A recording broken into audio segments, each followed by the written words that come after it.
नमस्कार, मी Rajratna Jondhale. Top news मराठीमध्ये आपलं स्वागत. निवडणुकांमध्ये भारतीय जनता पक्षाकडून काँग्रेसवर घराणेशाहीचा आरोप केला जातो, परंतु महाराष्ट्रात घराणेशाहीचे प्रतिनिधित्व करणारे 2024च्या सार्वत्रिक लोकसभा निवडणुकीमध्ये 20 उमेदवार आहेत.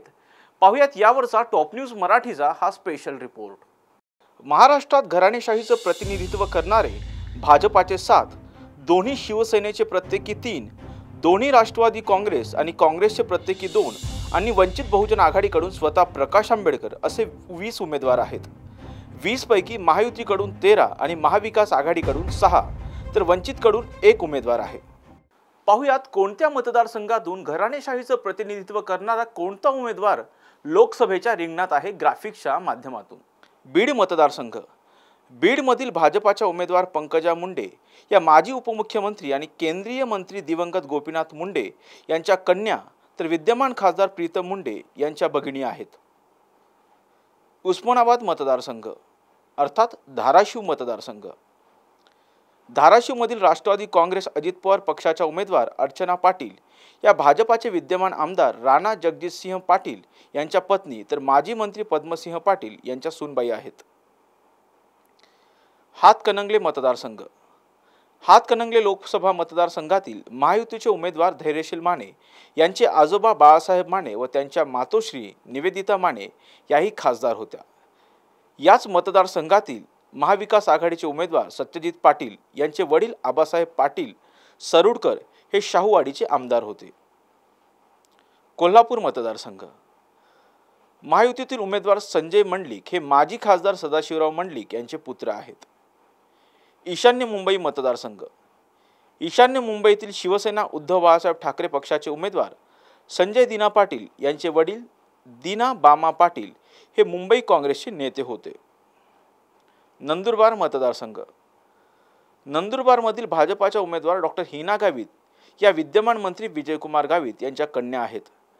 तर येथील काँग्रेसचे उमेदवार ॲडव्होकेट गोवाल पाडवी हे माजी मंत्री के.सी. पाडवी यांचे पुत्र आहेत. अहमदनगर मतदारसंघ. अहमदनगरमध्ये भाजपाचे उमेदवार सुजय विखे पाटील हे विखे पाटील कुटुंबातील 3ऱ्या पिढीचे प्रतिनिधी आहेत.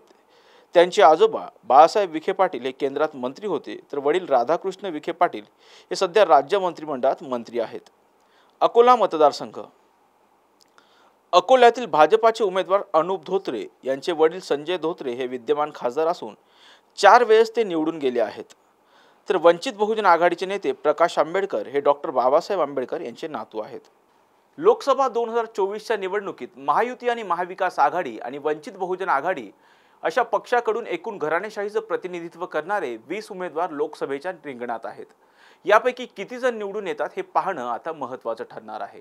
अशाच महत्त्वपूर्ण बातम्यांसाठी पाहत राहा टॉप न्यूज मराठी. आपला महाराष्ट्र, आपली बातमी. तर काय कामच करण्याची काय अपेक्षा? निवडणुकीपुरती सगळीच आश्वासनं देतात, पण प्रत्यक्षात फारसं काही घडतंय असं वाटत नाही. तेच आमच्याकडे येतात मागायला 5 वर्षातून एकदा. हे आम्हाला काय देणार आहे?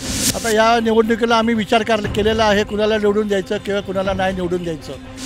इलेक्शन आले की रस्त्यांची कामं चालू करतात, एरवी काहीही दिसत नाही. असं ते परिस्थिती आता ते निसर्गावर आहे.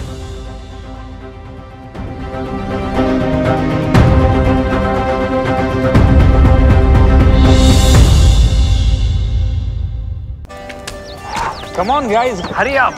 अरे सुन ना, एक ब्रेक ले लेते हैं. Guys, I'm telling you, तुम लोगों को सही से ट्रैकिंग नहीं आता. But that's okay, you can learn. रोज का ढक्कन देना. तो ये रेड वाला है, सही वाला देना. अब एक ढक्कन. पहले तो सही पानी पीना.